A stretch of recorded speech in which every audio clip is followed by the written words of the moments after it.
Have you ever met a single person in your life that enjoys paying taxes? No, no one does. If you can't sleep at night because you have a huge problem with the IRS, I've got some free advice for you. This service is strictly limited to individuals that owe the IRS $10,000 or more in back taxes. And if you qualify, we can guarantee that you won't be writing a big fat check to the IRS, or our services cost you nothing. The first 100 people that call today will get a free tax consultation worth $500. Stop worrying about your IRS problem. We can help you, we promise. Call the tax doctor right now. I mean right now, to learn more. 800-240-4587. 800-240-4587. 800-240-4587. That's 800-240-4587. Why have thousands of aspiring authors teamed up with Christian Faith Publishing to publish their book? Because Christian Faith Publishing is an author-friendly publisher who understands that your labor is more than just a book. We provide authors freedom and flexibility throughout the publishing process, professional book editing, award-winning design, and some of the highest royalty structures in the publishing industry. And as always, you will retain 100% of the rights to your book. I was looking to find a company that I could trust, one that assisted in the editing process completely. The most important qualities that I was looking for was a publisher who was honest and upfront, no hidden costs or fees, and owning the rights to my own work. Christian Faith Publishing will publish, market, and sell your books in all major bookstores, online booksellers, as well as specialty Christian bookstores. Call for your free author submission kit. 800-978-4812. 800-978-4812. 800-978-4812. That's 800-978-4812.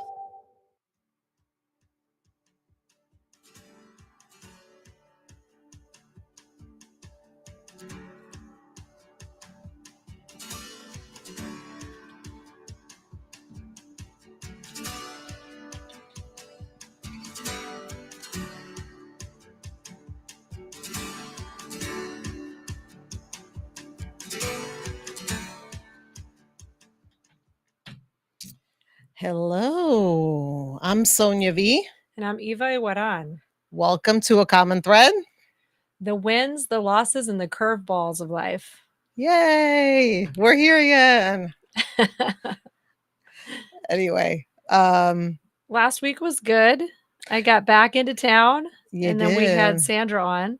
We did, and Sandra's going to come back on October 15th to share part 2 of her story, because she has a really good story, and we didn't want her to be like kind of like a cliffhanger. Like, we didn't want to leave her there or us there or you guys there. So yeah, we were holding on for the ride, and we were like, oh wow, I learned so much about her, but we need the conclusion. Yeah. So part 2, mark your calendar. October 15th.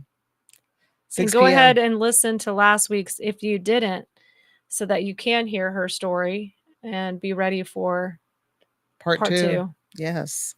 So today's podcast is titled The Power of Our Stories.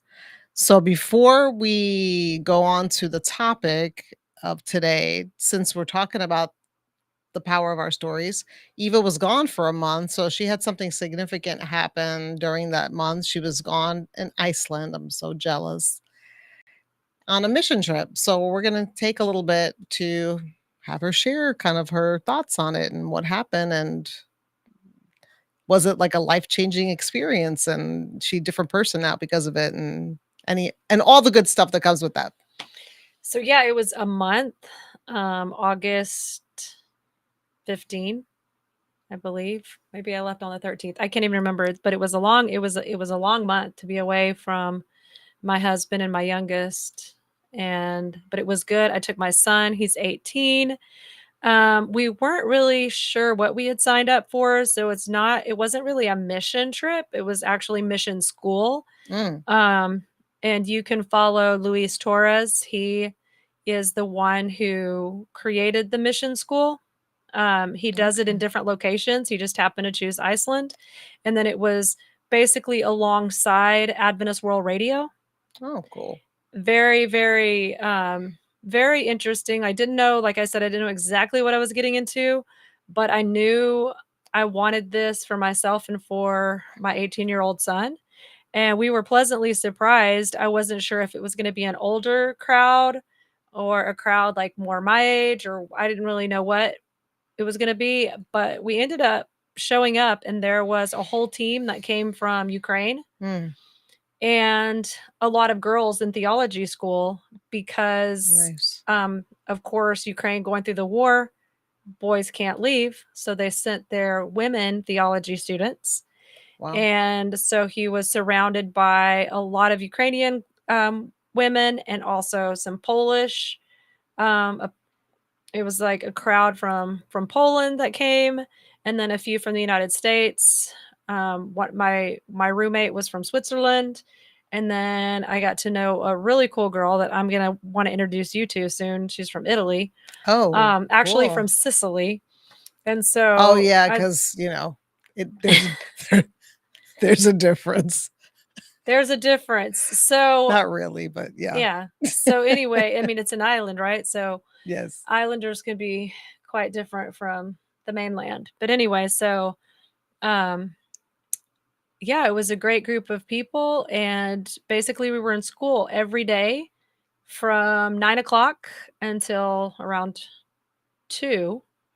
And then sometimes we would continue with class. So we were learning about evangelism and Mm, how to do evangelism from the very beginning of your start to the end. And then we got to put it in practice during the afternoons after we had done a few weeks of education. We actually went and put it into practice. We started handing out flyers for the evangelism series that they were going to be holding. They did 3, one in Reykjavik, actually 2 in Reykjavik, and one in Selfoss, another city there in Iceland. So 3 were going on simultaneously, and we got to experience all of the education of how to evangelize, but also the practical hands-on. And we also were asked to preach sermons. nice. So there was a time where all the students were panicking, like, what are you going to preach on? What are you going to preach on? And then we actually got to implement that. Everybody had their turn. We had 10 minutes. A timer went off at 8 minutes. And then we had to wrap it up with an appeal. So we had to learn how to write an appeal. And so it was really awesome. There was a lot of theology and learning doctrine, as well as all the tips and tricks and how to tips and tricks doesn't sound right. All the know-how of how to preach, how to do the appeal, and how to follow up. Nice. And basically going through first you sow the seed. So that's kind of like with Bible study and getting to know people and just, different ways that we can sow the seed, and then all the way to cultivating those crops, that we hope the harvest, but then also cultivating. And so it was just, we got to learn about all the different steps, and it was pretty amazing just how all of us became family, because every day we were having breakfast together. And then after all day of studying, having lunch together, we were actually skipping third meal. We only had 2 meals a day. I don't know how I came back without losing weight. I did not. I think I gained weight. Anyway, it was good times. We had a very good, I think, team within the team, because we kind of separated into what churches we were going to evangelize. Mm, So cool. I like that. That sounds like fun. yeah, it was really exciting. So you want me to tell you a story? That happened there? Mhm. Sure.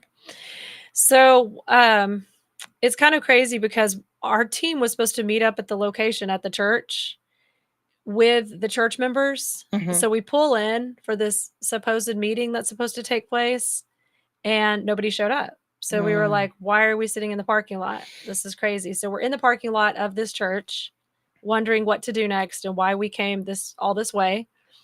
And then most of the girls and I, we spotted a secondhand store, and we were like, oh, let's go. So half of us jumped out to go shopping. Well, one of our dear friends, Ruth, she stayed back with two of the drivers, and she noticed a guy passing by. And so she decided to hand him a flyer. Mm. And what do you know? He was faithful and came to the first meeting. He enjoyed it. He enjoyed it so much that he went back to look up all the truths of the Seventh-day Adventist Church and Wow. like our beliefs. He even, I think, used ChatGPT.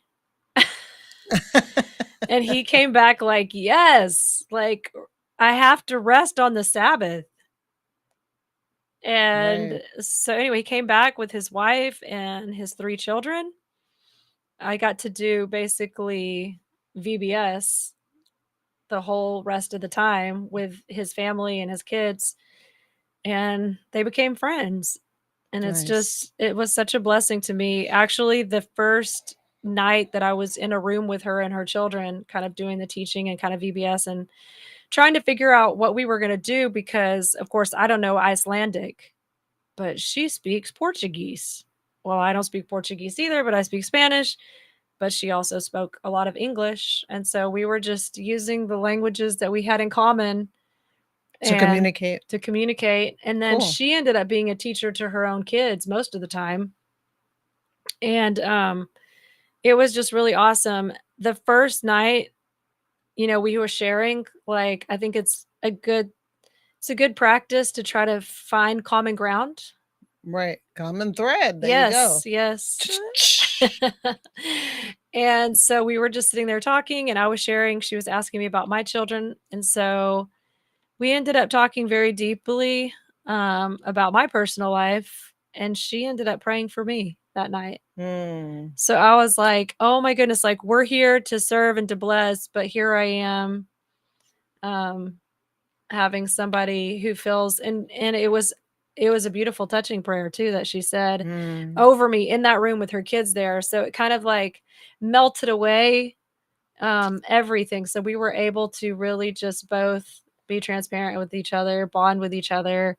So I feel like I have a new sister in Christ in this family that I really, really love and cherish. And I want to go back again if I can, hopefully, and just see how I can support their family. They got baptized, both the husband and the Wow. wife. That's So awesome.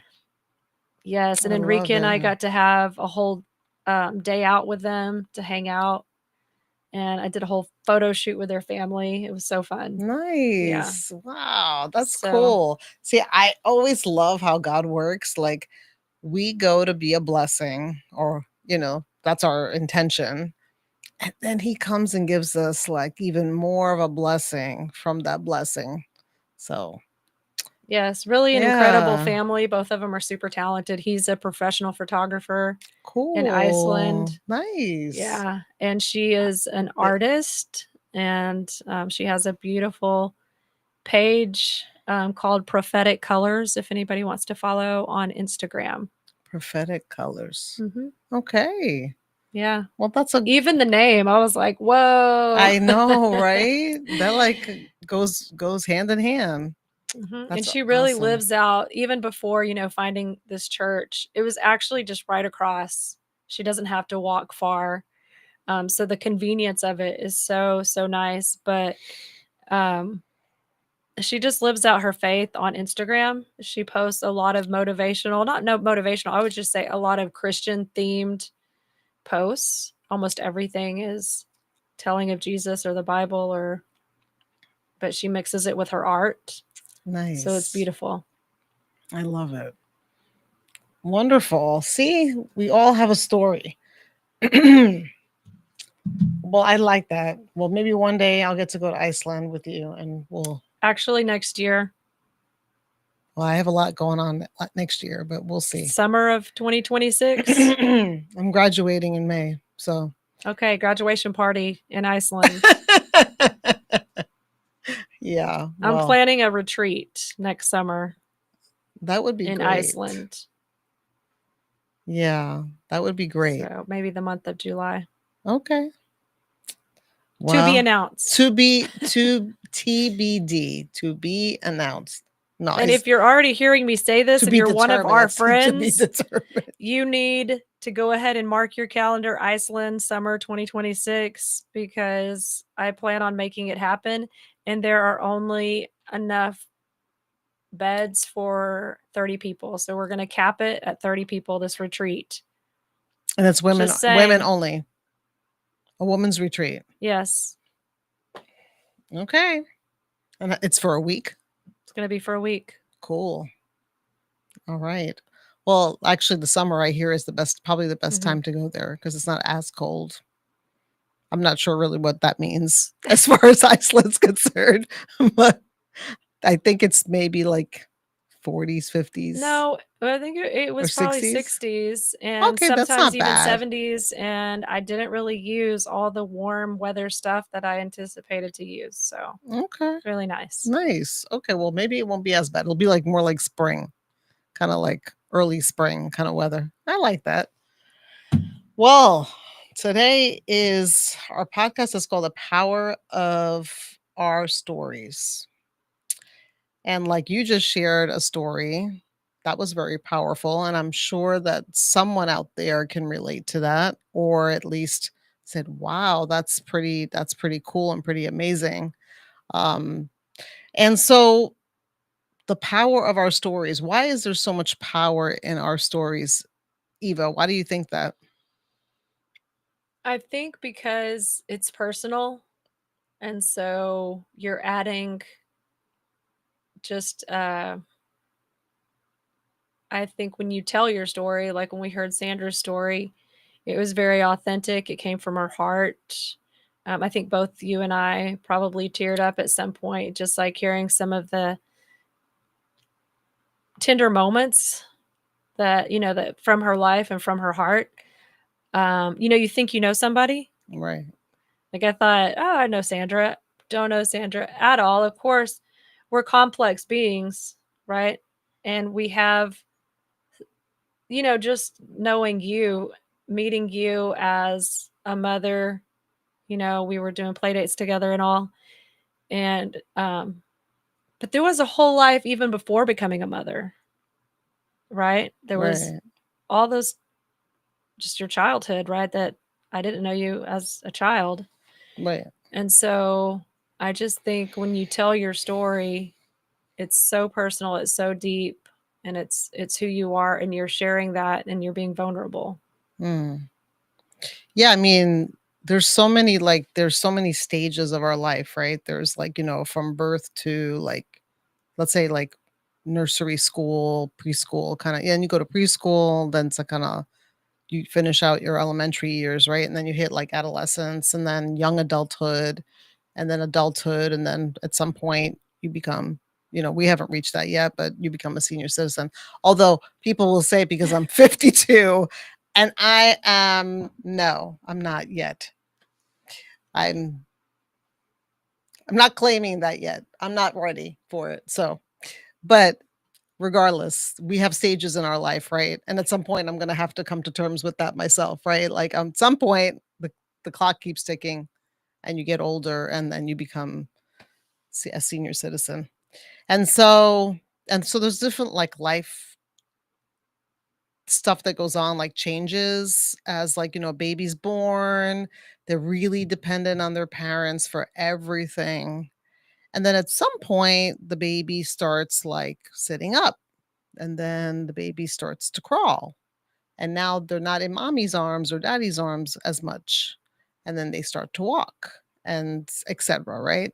And then they go to school and then there's that transition. They graduate from junior high and they graduate from high school and college and get married and have kids and XYZ going on through the next 50, 60, 70 years of life. Right.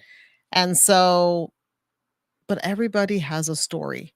And someone shared with me recently, even the person, like someone who feels like maybe their life is insignificant. Let's say someone, that doesn't feel noticed at all, right? Even their life is significant and has a story. And so today there's this book called Recalling Our Stories. I'm gonna put my glasses on. It's called Recalling Our Stories: Spiritual Renewal for Religious Caregivers. The author is Edward P. Wimberly, and it's a really good story, and I mean a really good book, and it just talks about various stories, and it talks about spiritual renewal for religious caregivers. But we all have a story, right? But we started reading this book when I was in my clinical pastoral education, because the deal is this. So when you as a chaplain or a pastor, or you walk into a room and you bring your whole self in that room. You bring your from birth to that point, you bring it in the room. And if there's someone in that room, if you haven't dealt with the things in your life or haven't shared your story, it's going to trigger you. Now, it might trigger you still even when you've shared it or you're aware, but the difference is that you're aware and you know where it's coming from and you know why you're doing what you're doing. Like, why did you ask that question opposed to not or asking another question? Why didn't you say anything? Or why did that person in that room irritate you? Who do they remind you of? Right? Who are you in the room? Like all those questions. And I think that that can go for anybody. When you meet someone, what is triggering about them to you? Do they look like somebody you know? That person that you know that they look like, do you like them? Because if you don't, that's gonna affect how you may treat them, possibly. If you love them or like them, then you're probably gonna be like, "Oh, you wouldn't tell them if it wasn't someone you didn't like, right?" You're only gonna say, "You remind me of so and so. Oh, and they're this kind of person and that, and they're wonderful. You look so much like them, or you act so much like them." And so I think just being aware, and I think if that were to happen, I think that just the world would be a lot different if we were aware of our triggers and if we share our stories. But if we keep pushing them away, then I had a patient once I went to go see a patient, and I asked the question because he was emotional. This was a while ago. And I was like, what are the tears about? And the daughter said to me, "Hey, maybe it's better we don't talk about it because it's going to make it worse." And I said, "That's possible. But from my experience, if someone doesn't share it, it keeps popping up. And if they don't want to share it, that's fine. I mean, I'm not going to pressure them to, but I'm just curious about where the tears are coming from. Like, what are they about? Because I can make a lot of assumptions of why they're crying, but I don't really know." And so then the daughter was like, "Oh, okay, that's fine." And then, the patient shared, what was going on. And then it seemed a little bit better at the end of the visit. So in a way, I'm just trying to hear you out. I mean, I know you're a chaplain, obviously, but kind of the questions, because you're there more for the patient, not necessarily whoever else is in the room. Oh, no, I'm there for them too. Okay. So you're Mhm. there for the whole room, but I mean, 'cause is your when focus on the person who was grieving or well, I had mean, everyone's grieving. Whoever's in the Mhm. room is grieving. Right. Because if the patient's either in a home or in the hospital or wherever they're at that they're sick, the whole family's dealing with it. Mhm. So it's not just the patient that's But you dealing with noticed it. the patient in tears, Right. and the other person was kind of like trying to Protect them. I mean, protect them, yeah. which is natural, Mhm. is to protect them, understandably. But I and again, if the patient wasn't comfortable enough at that point to share Mhm. his feelings, then I was going to drop it. I'm not going to pressure something or push something. But when you don't share, like, or you ignore certain things in your life, they just have a way of keep popping up. Um, and it doesn't mean the pain goes away all of a sudden just because you share your story. The pain is still there, but at least now you know where it's coming from.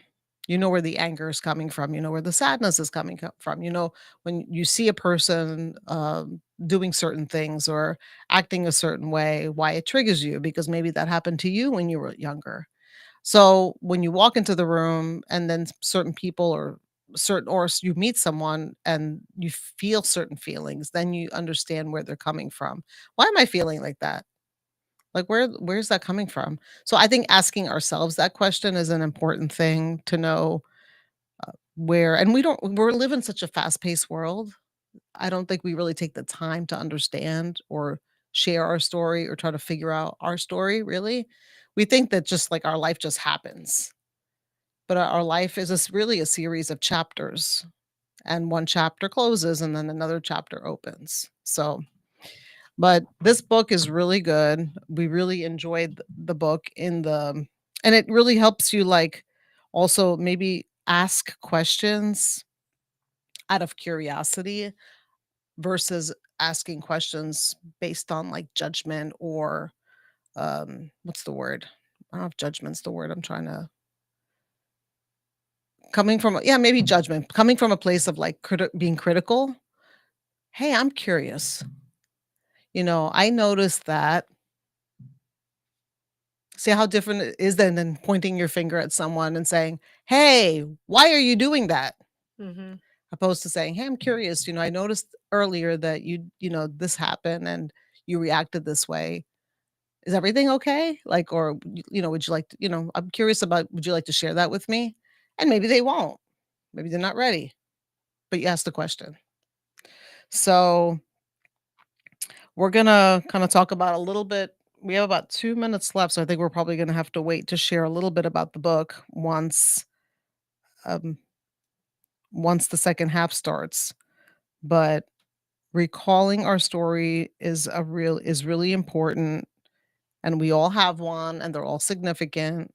And if you have an opportunity to share it with someone, but that's where vulnerability comes in. So, and that part is hard. And also being choosy, because sometimes we may not choose the right person to tell it to. No, I mean, I really So I've feel become a little bit more. yeah, I really feel like you need to.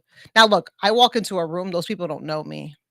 So I feel safe because I don't know anybody in their family. I don't know any of their stuff. I'm not going to go around telling it to anybody because I'm bound to confidentiality. And so they're like, "Oh, I can share this with her because she doesn't know anybody I know and she's not going to go tell everybody." And and then, just feeling like maybe you also get feelings about people too. So I think maybe they get some type of feeling like, "Oh, she feels safe," or whatever that feeling might be. So yeah, I wouldn't like just go hang out your dirty laundry for everybody. I think you need to, be selective about, you might have two or three people that are your people that you share certain things with. And then you have other friends that you share maybe less with because maybe they wouldn't understand those other things in your life. And so, yeah, be selective. So we're counting down 22, 21, 20. So we're almost there. We really want you to come back and hear the rest of this, but we also want to hear your story. So hopefully we'll get to do that in the future. My story? Everybody's story. Oh, everybody's Whoever story. wants to. We would love to hear your story. Join us in the second half.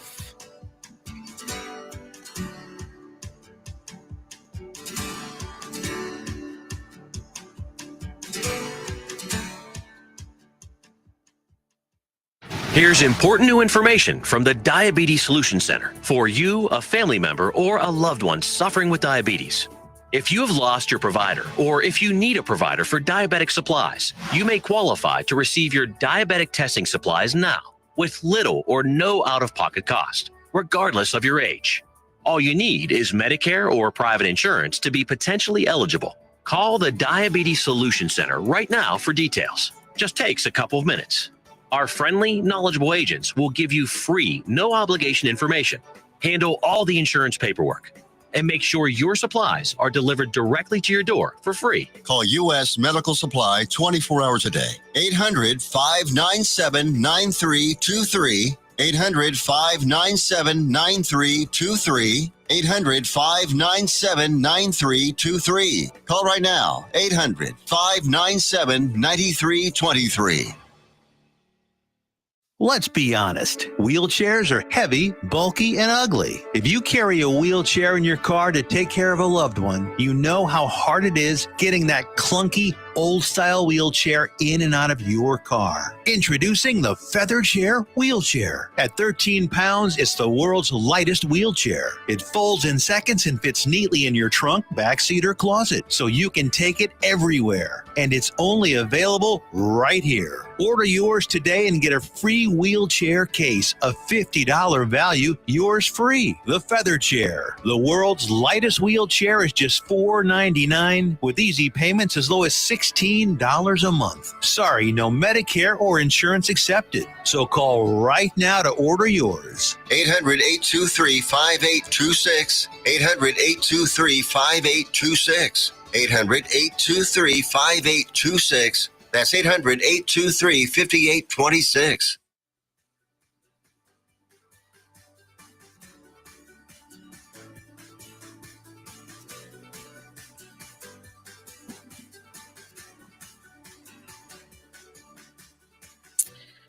Welcome back. I'm Sonia B. And I'm Iguaran. Welcome to A Common Thread. The wins, the losses, and the curveballs in life. So I'm going to go ahead and read our commercials. North Texas Radio proudly serves all of North Texas and can be heard all over the world on TuneIn Radio Network and on the North Texas Radio app, available on Android and Apple CarPlay, or just ask Alexa to play North Texas Radio. Check out our lineup and more, NorthTexasRadio.com. We thank our valued sponsors in helping us amplify the voices of North Texas communities and businesses. So protect your family with a will or trust. Connect with Todd Hurd and Associates, attorney at law, for all your civil law needs at texasattorneylaw.com. Processing credit cards? Join the Swipe Nation today and save on processing fees at swipenationusa.com. Locally owned and operated, and will beat any rates. Got sleeves, dress your arms, and more. thetiffy.com for women's accessories and more, made in the USA. So that's again at thetiffy.com.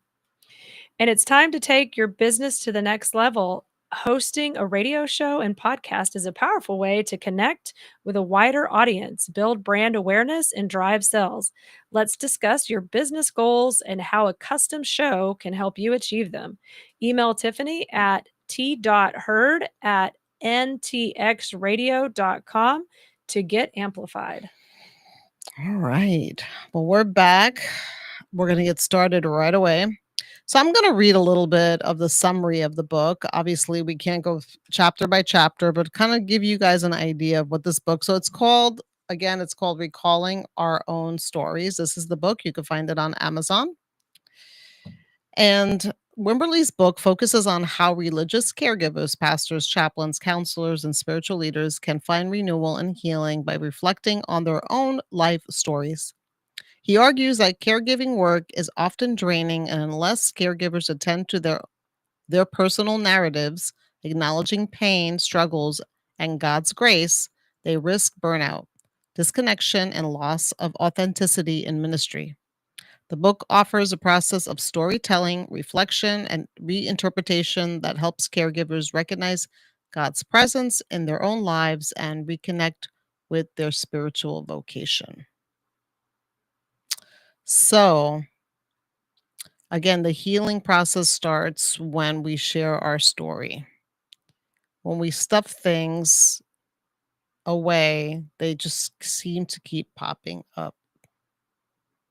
So it says every person, including caregivers, lives out of a story. Stories shape identity, faith, and how we relate to others. So that's what we were kind of saying, right? If I see somebody and they, I remember one time walking into the room and one of the family members in the room reminded me of someone in my family that I know that I maybe don't get along with well. And they are kind of same personality, really like hard to deal with in the sense of kind of overbearing and that kind of personality. And so I brought that as a verbatim, which is, basically you write the whole thing out. I mean, you try to get it word for word as much as you can. And then in the brackets, you put like what you're feeling inside, like at that moment. And I don't remember the language that I used to describe this person, but the language I used must have been pretty hard language, not, like vulgar language, but just hard language, hard words to describe her. And one of the women in the room said, "You don't really like her, do you?" And that was hard to hear. But no, I didn't. But when I heard myself say it, I thought, my gosh, I'm such a bad person. But what's worse, thinking it or saying it? Because you're still thinking it, right?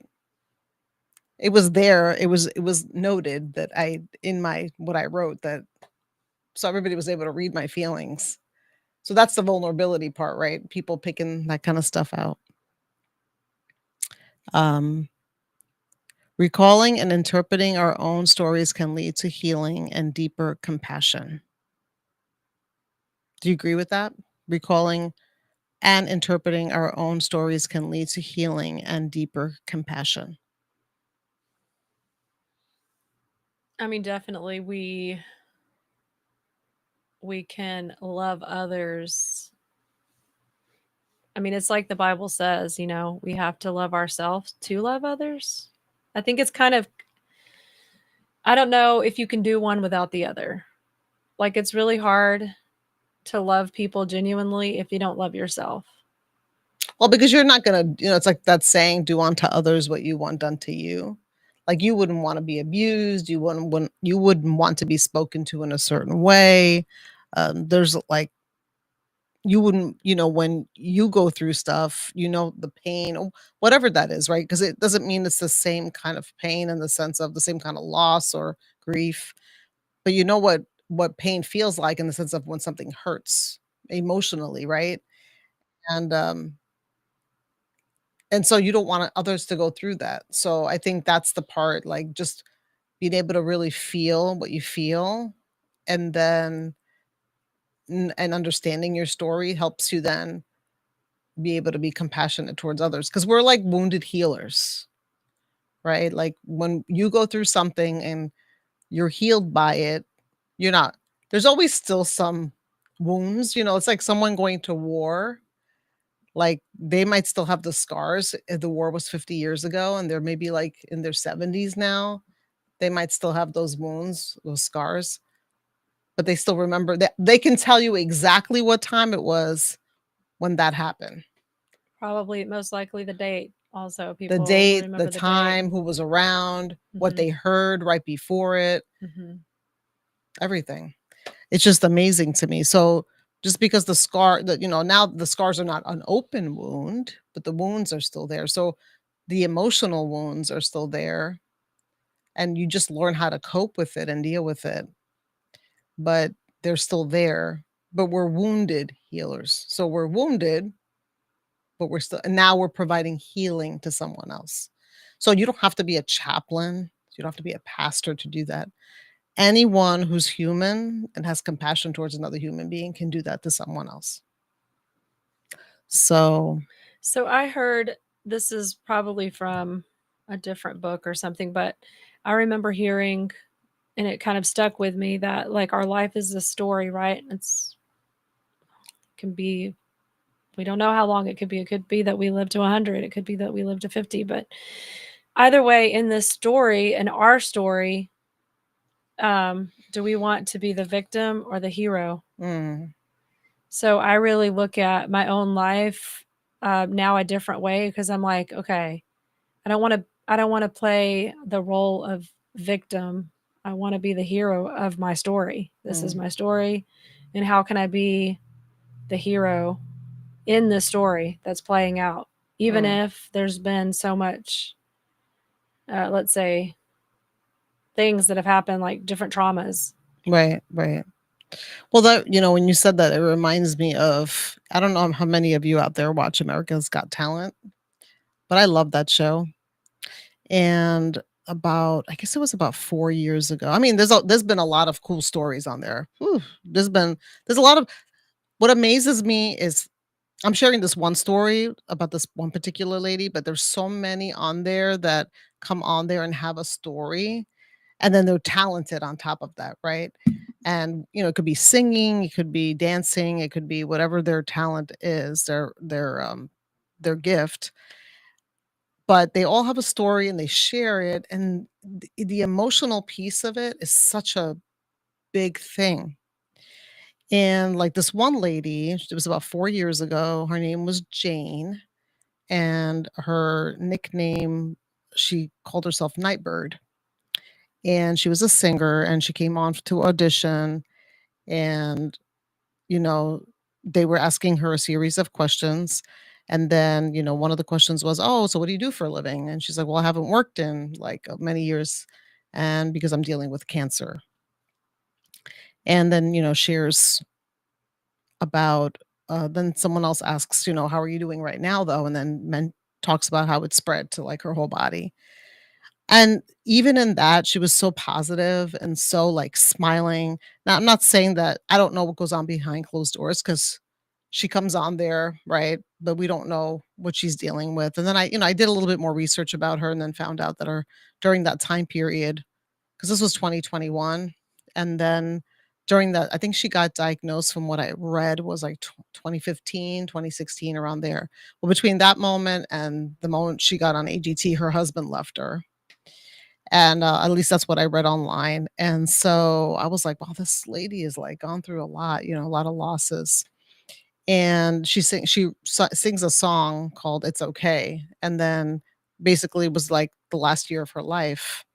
And one of the judges in the says, "You know, that song was so amazing. It's like you casually just told us your story in the song."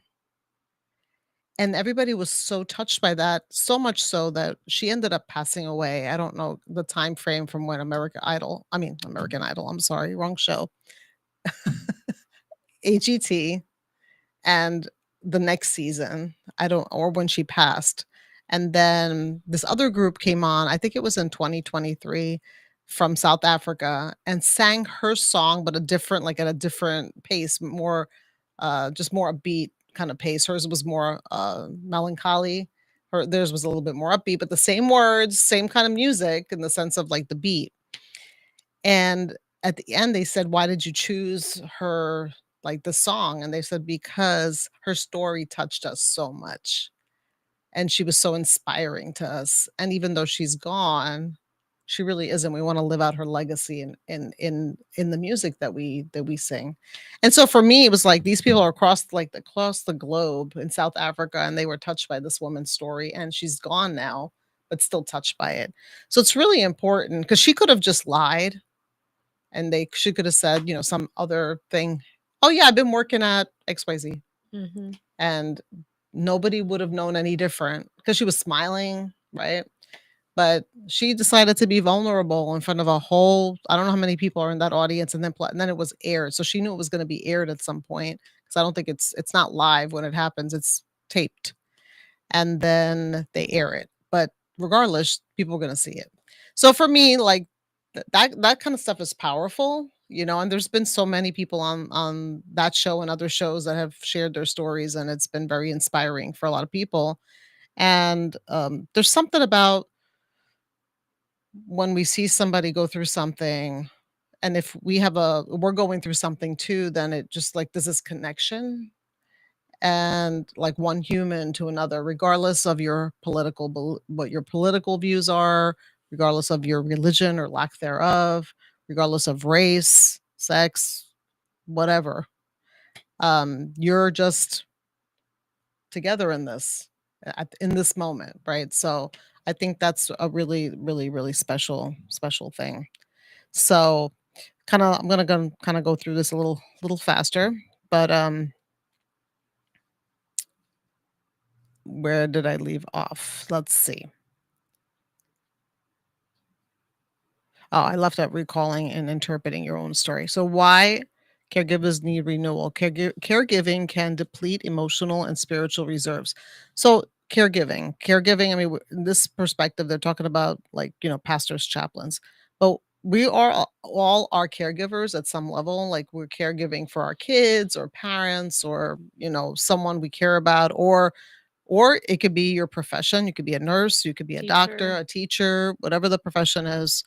We're all caring for someone, and it could be taxing on you. Many caregivers neglect their own stories while focusing on others. Renewal comes by integrating one's personal story with God's redemptive story. So, this is all like a summary of what's in this book.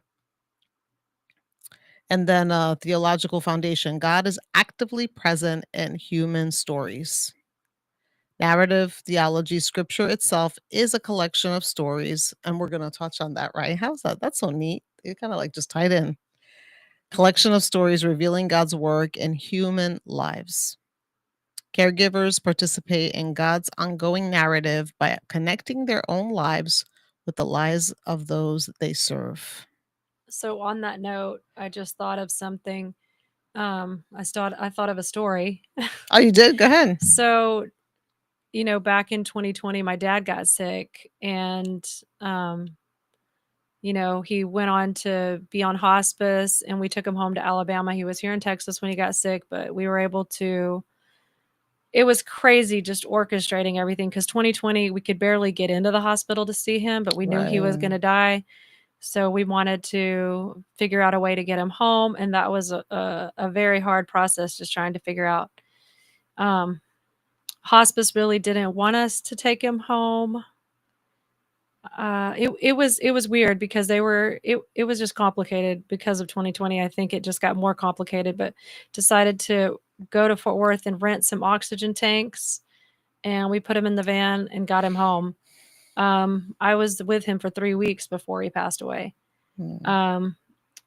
But it's crazy because, every day we were like beside him. So was either one of my siblings or myself or my mom was beside him, wondering like, is he okay? Is he going to take his last breath? And so finally, when the day happened, it was actually, I believe the day. Now I'm not remembering if it was a day before or after Father's Day.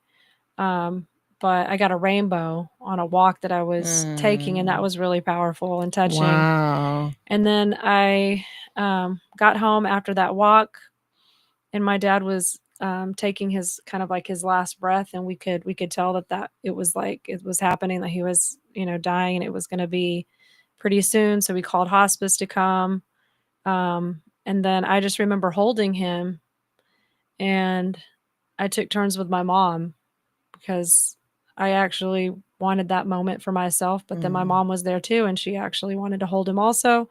So we took turns as he was taking his last breaths, holding him.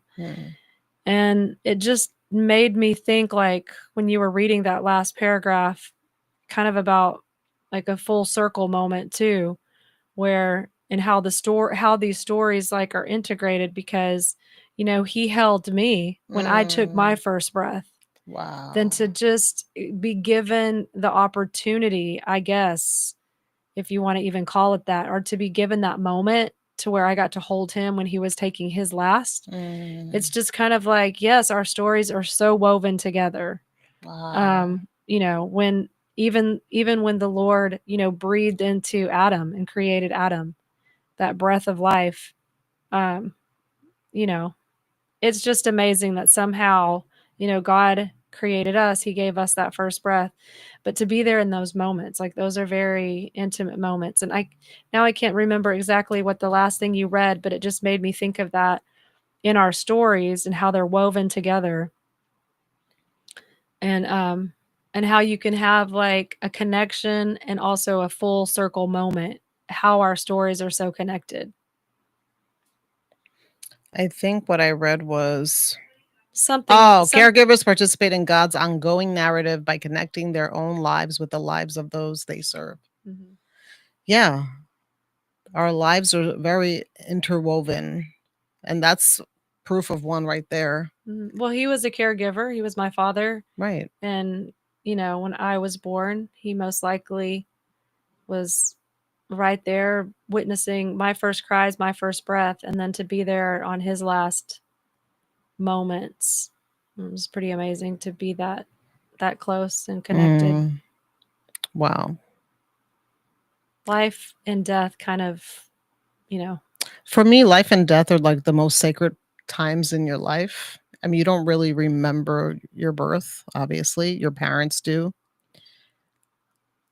I always feel like that those are very sacred moments, and to give, I mean, someone deserves dignity throughout their life, but especially in those moments, because it's like giving someone a gift. Like, I feel like what I do, I work as a chaplain for hospice. I being able to be there in those sacred moments with the family, and sometimes not even saying anything, just being there. And it gets me every single time. It doesn't fail me. I mean, I don't boo-hoo, but I get, like, teary-eyed, and it doesn't matter how many times I see it, it happens every single time. And so, there's just something about that moment. And even in birth, I mean, I remember when my kids were born, I mean, it was emotional, and it was tearful and happy tears. There's a lot here, so I'm gonna skip to the next section because the role of community. The story sharing in safe and supportive communities is essential. Healing happens when caregivers are vulnerable with others and not isolated. Uh, story can work. Story work can be used in. Oh, that sorry, I didn't realize it was skipping. It was going to another section. But I think like the role of community story sharing in safe and supportive communities is essential, and healing happens when caregivers are vulnerable with others and not isolated. So I think just giving them that free space, and one way to do that is just being present and being curious. I think if you come from a place of this peaceful presence and and just be curious. I think those two things go a long way when you're sitting with someone. So, I think it's super exciting. I remember hearing a group of people called Story Corp, mm, and what they would do is they would set up a booth with a recording, okay. like probably just a recorder, some kind of recorder. They would set up a booth and they would just, have people come in and be vulnerable and tell their story. Mm, And I know that you could do that for different events. Like if you wanted to do that for an anniversary or whatever kind of party, you could set up a booth and do a recording. But you get when people feel heard, or, oh, this is going to be recorded, and they really want to talk about something, it can really bring out some powerful narratives. yeah. Well, like I'm gonna share one really quick here, and then we're gonna maybe think of like a biblical story that you feel is like a really power. I can think of one right now. But I'm going to read this really quick. Blanche and Henry's story centered on loss and grief. They had experienced painful life events that left them emotionally wounded. Blanche, in particular, this is from the book, carried the weight of unresolved sorrow, which made caregiving for others especially heavy. Through the process of recalling her story, Blanche was able to name her grief, bring it into the light, and see that God had been present with her all along, even when she felt abandoned. The act of reframing allowed her to release bitterness and move toward healing. The story demonstrates how narrative healing empowers caregivers to bring compassion into the lives of others because they've confronted their own pain with God's help. I love that. Wow. Yeah, the part that really sticks out to me and what is necessary is the reframing, Mm, because yeah, I've had to practice this in the last couple of years. I've really struggled with it. It's really hard to reframe. It's basically like building a different house. right. It's like you've lived in this story, and this is a true story, and it's a true dwelling, it's a true house. but now you need to rebuild. Reframe is what it said. Yeah, well, And basically move into another body, because you don't want to stay in the bitterness, because the bitterness will kill you. And at some point it will cause illness in your own body. Absolutely. Bitterness is, it's one of those things, So it's like, yes, it happened. Yes, this is true. But now I've got to make a different house to move into it so that I don't stay. So I don't think it's basically telling a different story about the same story, because you don't want those. I actually told my story to a neuroscientist this month. So that was another blessing that I got in Iceland. We have an Adventist neuroscientist in the midst, and his name is Jan and Carball. I probably messed it up. I will have to look it up later and tell you the pronunciation, but he's amazing. And he basically said, we don't want to keep on those, because there's neuro pathways, and we can retell that story to ourselves and to others over and over again. It's beneficial in some ways that when we're finally telling our story, because so many of us have buried, let's say, abuse. We've had something, maybe, let's say, abusive happen in our life, and we've held on to it. We finally find somebody to tell the story to, but we've been telling the story to ourselves over and over again. So that neuron or that neuropath just keeps on getting deeper and deeper. Right.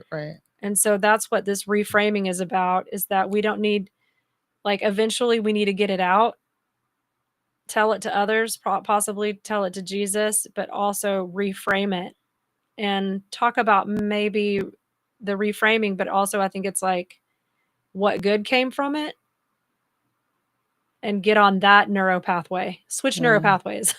Right. Yeah, reframing.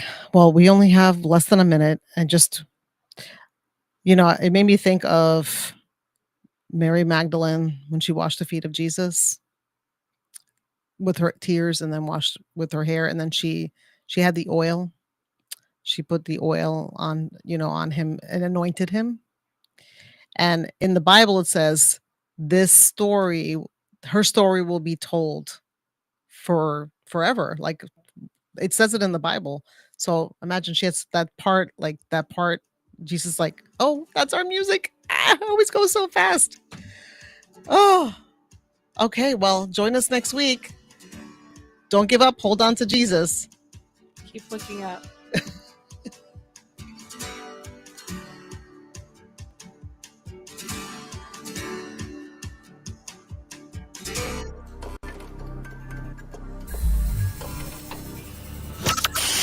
From Burleson to Venus and Grandview to Godley, this is the voice of Johnson County, Joe Cope.